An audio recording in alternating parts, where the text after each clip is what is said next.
తెలంగాణలో ఓటరు ప్రత్యేక సమగ్ర సవరణను త్వరలో నిర్వహించనున్నట్లు కేంద్ర ఎన్నికల ప్రధాన కమిషనర్ జ్ఞానేష్ కుమార్ తెలిపారు. ఎస్ఐఆర్ జరగని అన్ని రాష్ట్రాల్లోనూ మూడో దశలో సర్వే ఉంటుందని వెల్లడించారు. బీహార్లో ఎస్ఐఆర్ విజయవంతమైందని, ప్రస్తుతం 12 రాష్ట్రాల్లో కొనసాగుతోందని వెల్లడించారు. బీహార్లో జరిగిన ఎస్ఐఆర్ ప్రక్రియను ప్రామాణికంగా తీసుకొని తెలంగాణలోనూ బూత్ స్థాయి అధికారులు సర్వేను విజయవంతం చేయాలని కోరారు.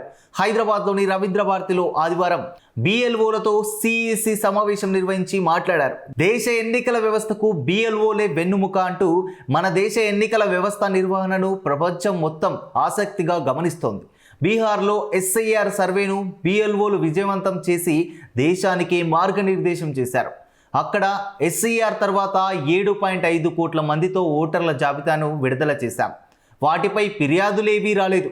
అక్కడ ఎన్నికలు జరిగాక ఈవీఎంలు, వీవీప్యాట్లపై కూడా ఎలాంటి ఫిర్యాదులు అందలేదు. రీపోలింగ్, రీకౌంటింగ్ అవసరం కూడా రాలేదు.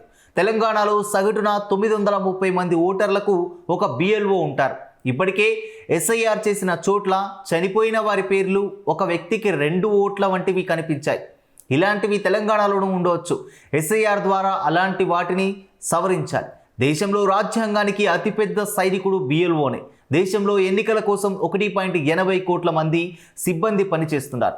7 దేశాల నుంచి 20 మంది ప్రతినిధులు వచ్చి బీహార్ ఎన్నికలను పరిశీలించారు అని జ్ఞానేష్ కుమార్ పేర్కొన్నారు. తెలంగాణలోని అసెంబ్లీ, పార్లమెంటు స్థానాలు, ఓటర్ల జాబితా, ఎన్నికల నిర్వహణ అధికారులు, సిబ్బందికి సంబంధించిన అంశాలను రాష్ట్ర చీఫ్ ఎలక్టోరల్ అధికారి సుదర్శన్ రెడ్డి వివరించారు.